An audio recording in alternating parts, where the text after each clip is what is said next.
I nearly drove through that. 2 meters with my bike on the roof.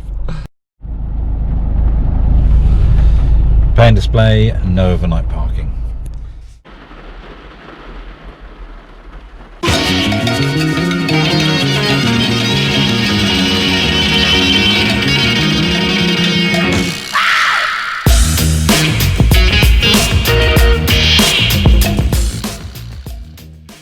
Right, off at last. That was hard work getting out of here. Crazy, but the rain has stopped. This is my 4th attempt at finding a parking spot. I found the service station was charging 15 quid, so I've managed to find somewhere near there that I think looks legit and I'll get away with. Anyway, so we're off now. It's not going to be as far as I wanted, but I've managed to get through, effectively drive through Bristol. That was going to slow me down. It's still pouring rain in Bristol. I managed to get the other side of the rain. So overall I think it's a pretty good idea. I've had some lunch at Burger King. Don't tell the missus. Yeah, and there's my bike setup, which is very similar to normal. The only difference is I've got my hammock set up in the saddlebag, and that is all the gear. So that includes an underquilt and all that sort of stuff. So it's pretty loaded up still, as they always are, really. Yeah, I mean, it doesn't, you know, it's a bit heavier than I would normally take. I wouldn't take this on a long distance ride, no way, because I'm missing other gear that I would take on a long distance ride. I wouldn't take the hammock. I'll chat about that later on. But anyway, going to do a chat about the last ride I did, a few sort of, if you like, debrief points that I learned from that, and then and talk about hammocks and go and have a look at the New Forest. But it's turning out to be quite a really nice day, so I'm going to get going and try and enjoy the rest of the day, even though I've lost 2 hours of it driving. That didn't last long, did it?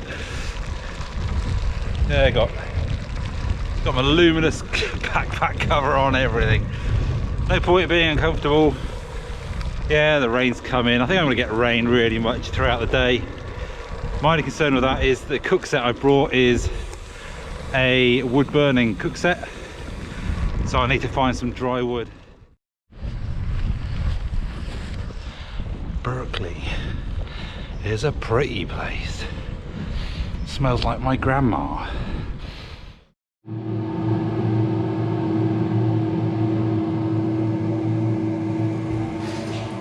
Best thing about Berkeley is that you can just take your bike into the toilet when it's pouring rain outside.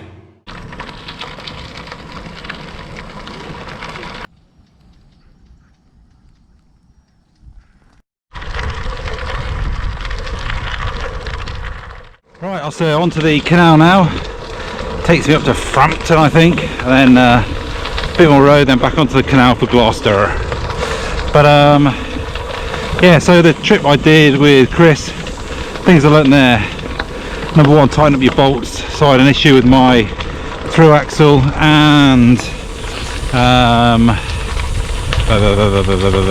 bolts on the fork, so I lost a bag. Cost me about 80 quid I think altogether, that little mistake. So put some Loctite on your bolts. Also had an issue with the frame.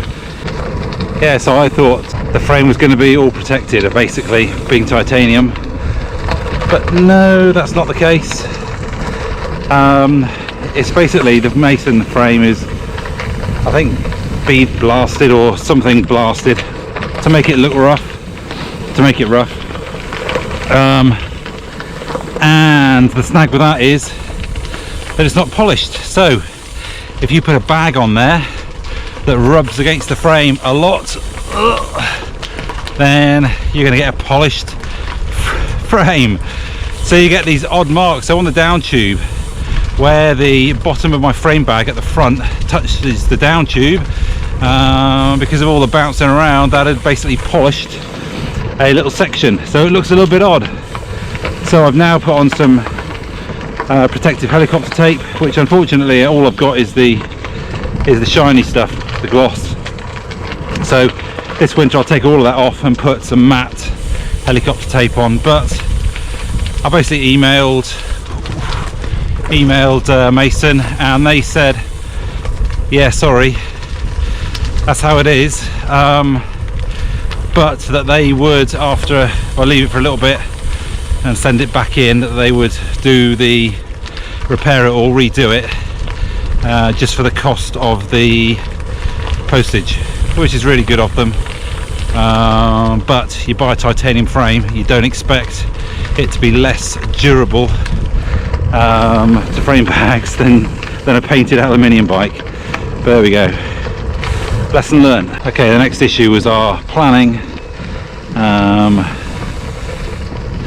Yeah, so last time I did that trip with Chris or something similar, we averaged 8 miles an hour moving average, but very similar area, and 8 miles an hour is a good planning tool. But the reality is that on that rough rocks and the hiker bike, you're down at about 2 or 3 miles. I think it's about 3 miles an hour.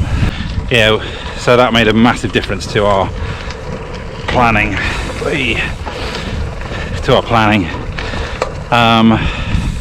It's lucky that I'd added in those extra legs that we were able to cut short. So there we go. Yeah, a planning lessons learned there. Ooh, cafe. Shall I stop at that cafe? I am way ahead now. I'll stop in Gloucester or Frampton. Some lovely old buildings around here. It's a very pretty place. I think this is Frampton. Yeah, I'm pretty sure this is Frampton. So I probably should have stopped there at that cafe. Never mind. Go to Gloucester. Looks like there's a big house through there. Big country house. With a big wall keeping us ruffians out. This is a very pleasant little wander. Not going to be very far, it's only going to be about 55 miles, but yeah, really nice. Bimble. So from the Severn Bridge, the old Severn Bridge, the northern one, head north up the Severn Estuary. Lovely. Back into the rain. Another thing I learned is that if you are bikepacking for a number of days, you need to go to the toilet quite a bit. I do in the morning. You also probably wear a lot of layers. Oh, this is lovely. Oh, so lovely and fresh. I'm joking, I'm going to get under here and get my waterproof on.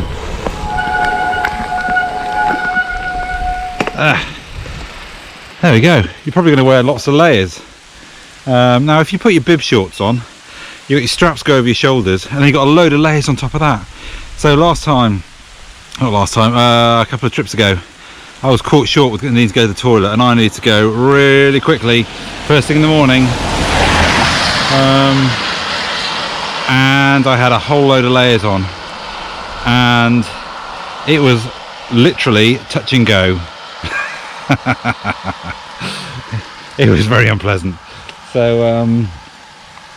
So what I've done, and I did this a while ago, I've got mountain bike sort of undershorts, if you like. They've got the padding in them. They're like boxer shorts, but they're tighter. They go a little bit further down your leg. They grip, and they've got your chamois in there. And then on top of that, I just put a pair of mountain biking shorts on, and that's what I've done this time, for example. And it's just so much easier.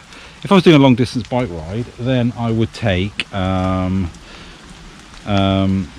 bibs, and I'd wear proper bibs. If I was going out for a normal ride, I'd wear proper bibs, because they generally are more comfortable.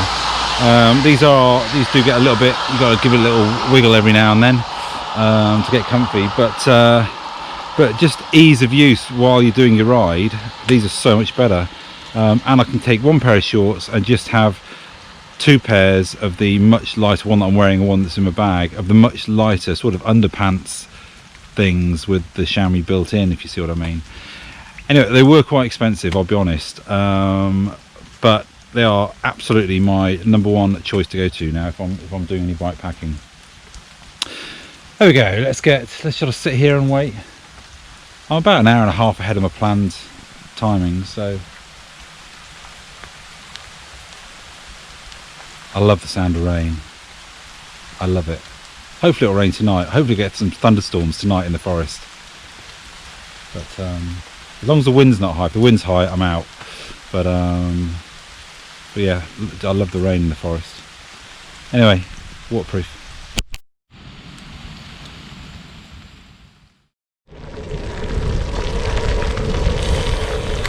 That's the Severn Estuary there. I've got about 32 miles now until the forest. About 8 miles, 7 miles to Gloucester. Have a coffee and something. Then I've got about another 15 miles to a little town where I can pick up some food, some beers, and then head up into the forest. Oh, I think it's going to rain all day and all night. Just got to get that tarp up quick sharp. Another thing we got wrong on that trip last time was the weather. I should have focused a bit more on the temperature and realised the temperature it was going to get to, and that's bitten me again this time, because while I was concentrating on the temperature thinking, oh, it's going to be 23, it's going to be quite nice day, I didn't pay enough attention to the amount of rain that was coming in. I am basically soaked. My feet are soaked. No over boots. I can't fit over boots in these shoes, and these shoes are brilliant. These shoes out in Wales were fantastic. As long as it's dry, they're amazing. If you've got to do any hiker bike, they're amazing. I also think I've twigged that actually a one-man tent, while my tent was half the weight, half the bulk of Chris's, it was also half the size. And when the weather's bad, it's nice to have that inside dry space just to spend your time, move around, get dressed, all that sort of stuff. A two-man tent would maybe be a nice option, and given what he paid for it, I think it's a really good buy. So it's basically a nature hike, a two-man nature hike. It was a really good buy. There we go. There we go. You can't get it right all the time, can you?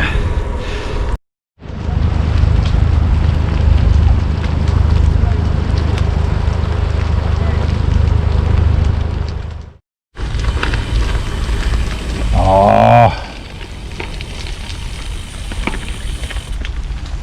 bugger.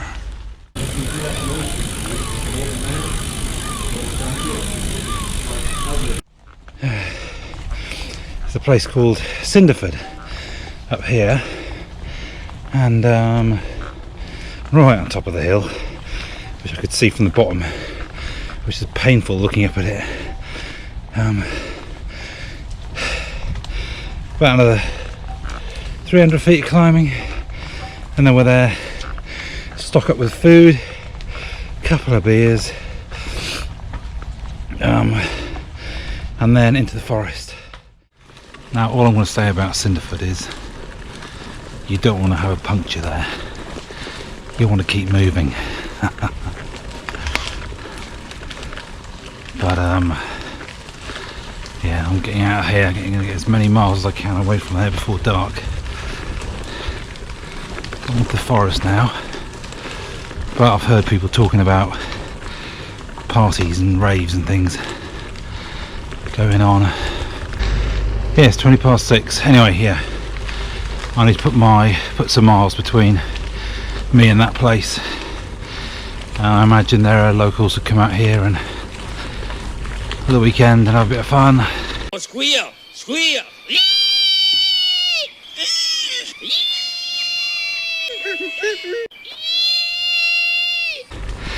Not the sort of place I particularly want to be.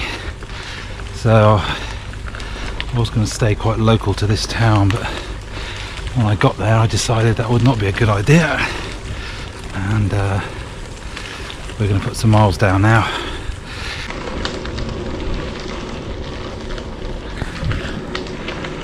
Yeah, it's really nice. It's about an hour through to the other side. I'll probably get half an hour, 40 minutes in. And then look to get something set up. Snag is I'm going to have to get off this track. So at the moment I'm on the family cycle route, which goes from north to south. And if wardens are going to be around, or rangers, I don't want to hassle them. So let's go find somewhere discreet away where I can not bother anyone. Right, well, I've seen one other person. I have seen a couple of good options in terms of trees and area, but they were in the direction of Cinderford, which is the town just back down there, and I ain't going near that. So I'm going to keep on heading down this way. I'm about halfway through now. It's a bit of a built up area, so I'll get clear of here, and now I need to really start nailing down a location. It's 6:30. I've got a soggy front tyre. I don't like these tyres. They're not, this is twice now that they've kind of let me down. They've just gone soggy, just lost pressure. Gravel King slicks.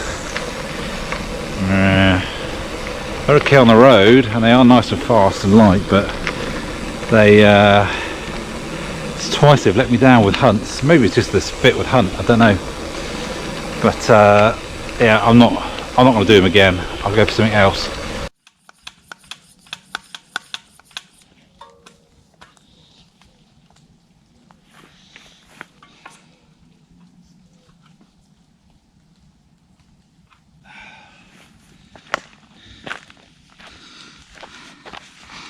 That is no lasine.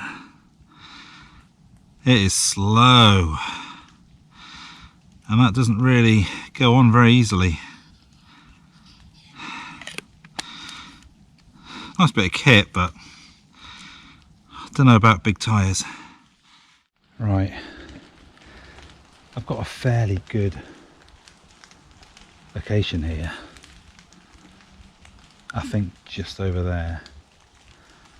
There's a bit of daylight coming through, but that churn in the ground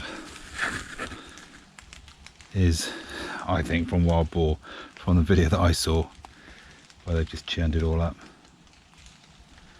And I swear I can hear something down there making a hell of a racket.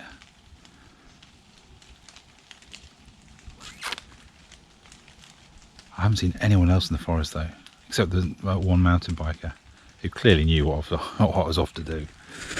Anyway, 7:15. I think this is where I'm going to end up, just over there. Let's go and have a quick look. Right, this will do. I swear there's something over there. I can constantly hear noise from that way, breaking, lots of breaking twigs. I keep my heart beating. I've got an hour until I have to chicken out. I've got a torch, I can get out of here if I really need to. But it is eerie because there's no one else here. I don't think.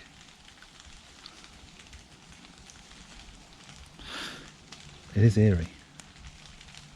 I've been more than happy in local forests and woods in my area. But I think because this is somewhere completely different, where it's so vast, and I haven't seen anyone. Well, one person. Anyway, stop talking, let's get on with it. 20 to 8 now, I've got about an hour before it really starts getting dark. I swear I'm hearing stuff. It is weird. It's twigs breaking, it's rustling, it's If you see this video, then I must have made it home. And I want to check if I've got a phone signal. If there's no phone signal, I need to get out of here, because that's how all horror movies start. But I'm going to have my dinner first. All set up. The wood is wet, but it's just the outside, so the insides are going quite nicely, just slow to pick it up. So just got some water on there, ready for my food. Got my tinny. All set up now, got my torch around my neck, so I always have my head torch. Where is it? It's here somewhere. I swear I haven't got my bloody head torch on. Oh, it's up there. And I got my other torch in there as well. Yeah, pretty much all set up now. It's just a matter of tidying up tonight so that I'll get the food out of the way. So I'll sling the food up in the tree there, so I've got a big dry bag that the food will go into, just in case there are wild boar or deer around, anything like that. I'll maybe sling it up there in that other tree over there. Have a couple of tinnies, get my food in me. But yeah, I'm looking forward to it. A little bit. I'm sure it'll be fine.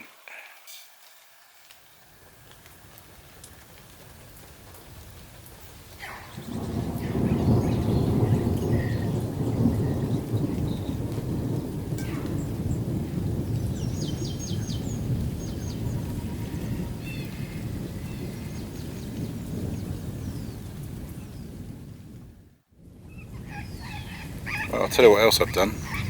I've pissed all the way around the perimeter of my area, just so they know. I can hear him. I think it's a stag. He's made this really freaky noise and it's scared the shit out of me. I can hear him. He's over there. He slowly made his way around. He was back over there. Came all the way around down to there. He's down there now. All tucked up, feeling very warm. This fire is, all the heat is going straight up over. I'm just trapped in heat at the moment. But the fire's still going. This is me from exactly where I am. Sat down, firing away. Oh, might have a shot of whiskey. Yeah, that was a weird night's sleep.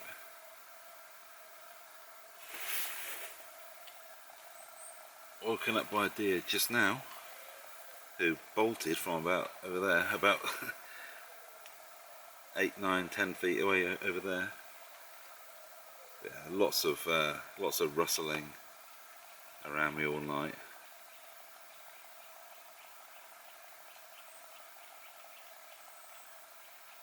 Yeah, I can still hear him. He's over there somewhere.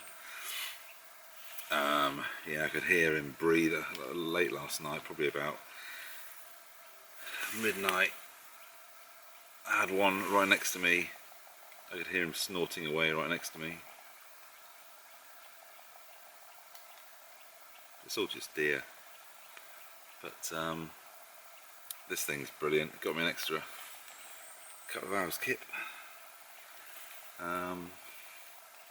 Wow, what an amazing night.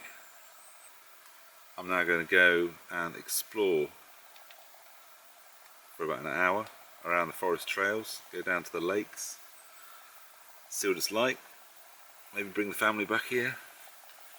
But I've got to break this camp down, tidy up the fireplace, leave no trace.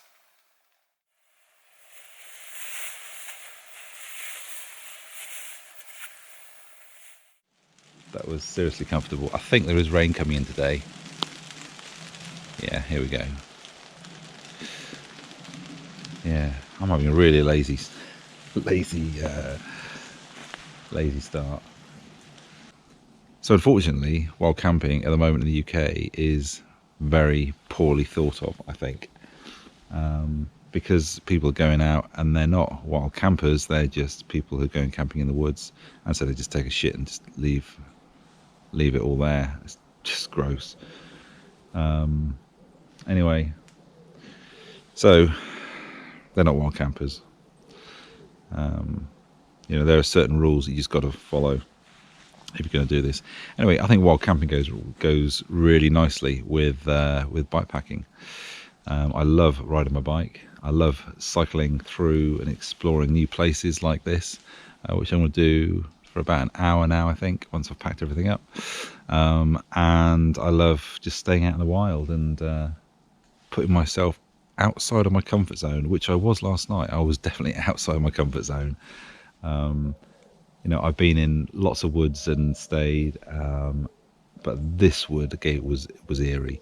However, it's only eerie when it's dusk and the light is fading and you think you can see things and you're just settling in. But as soon as it gets pitch black, dark, nothing. I wasn't bothered in the slightest. If anyone was coming to find me, they would have to have torches. I would see that coming. And I would just politely say, okay, I will move on. I'll pack my stuff up and get out of here. But yeah, I'm doing so much more of this. I want to do it in the winter. I want to do it when it's real cold. I don't know why. Anyway, I better go and have my breakfast because I really am just gassing and not doing. Right then, for breakfast today we've got expedition breakfast and a cheapy coffee. I don't do posh coffees. I had a whale of a time. I had a lovely cycle up from Severn up to Gloucester. Like I say, Gloucester was a bit rubbish. Into Cedarford. Avoid that place if you can. I'm sorry if you live there, but it came across as a bit of a dump. And yeah, long climb though to get up to there. And then that was to the top of the Forest of Dean. And then I cycled down through into this middle area. And yeah, all the kit went up really easily. So yeah, I think if you get there and set up, we'll start setting up about an hour and a half before sunset. Allows you to get everything ready. It was just lovely with the fire going, lying in my hammock, chilling out. It's bargain. Okay, so hammocks, yeah, they are a summer thing if you're bikepacking. So I would say that 5 degrees or above, they're an option. If you go below that, I think you're going to have to carry too much gear, like the underquilt, in order to make it viable, really. But all this lot really comes to just over 2 kilograms, which is a heavy setup. But it's very comfortable. It means I've got a really big protected area from the rain. It's not private, no it's not, but if you're just going out and you're just going to camp on your own, then I think it's definitely the option I would take. So, and the great thing about the woods is, well, about the UK is the woods everywhere, so it's really easy to set up. You don't have to worry about the surface or anything else like that. You just come and pitch it up and get going. Really easy. Now if I was going to a campsite, yeah, I'll be using a tent, and the bivvy is still an option if I want to go by a lake and there's no, or up into the hills, then I would take a bivvy.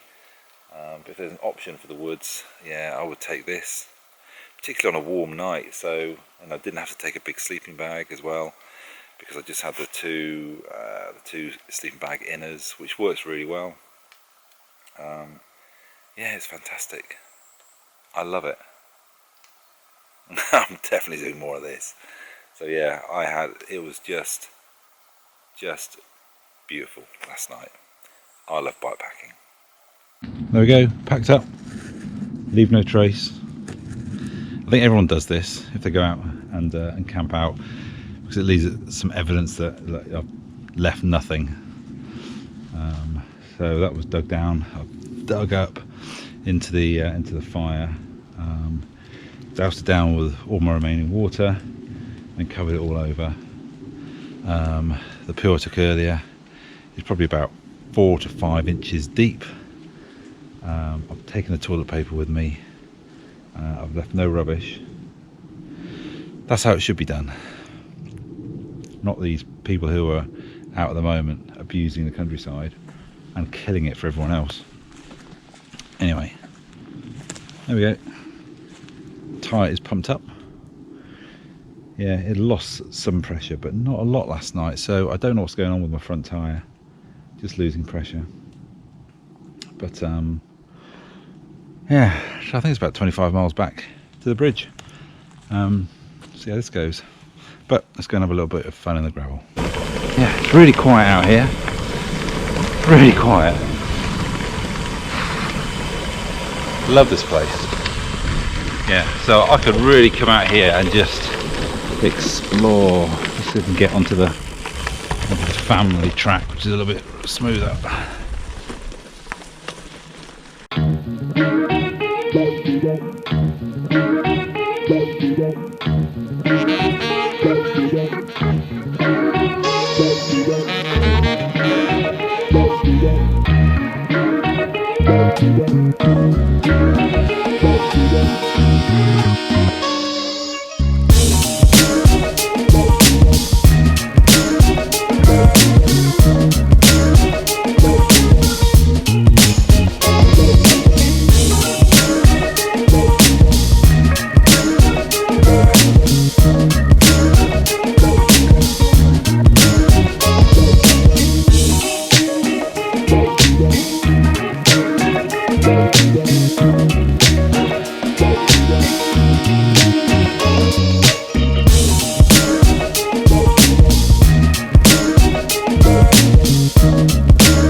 Oh, one of these cars has done its clutching, it stinks. Anyway, so a Welsh B road from the forest all the way back down, which hasn't disappointed. A typical Welsh B road. I love them. But I had a little panic. I've had a little panic. I might still be having even more of a panic in that the Severn Bridge westbound is closed. It was eastbound. Now they're saying it's westbound is closed.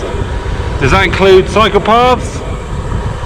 I don't know. No, I'm lucky because I am going eastbound. So it should be open. Very nice. Yeah, can you imagine doing that whole loop, getting down to the bridge, your car is 2 miles that way and you're not allowed across the bridge. You've got to go all the way back. So what I should have done is park my car on this side such that I cross the bridge at the start of the whole loop and not at the end. There you go. We'll see. I'm just fingers crossed. I haven't been across it for a long time cycling. But we'll see. I know they close it. That's my worry.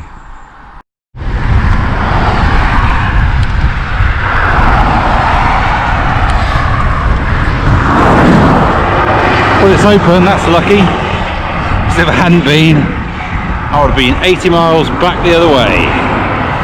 Anyway, 2 miles to go now and back at the car.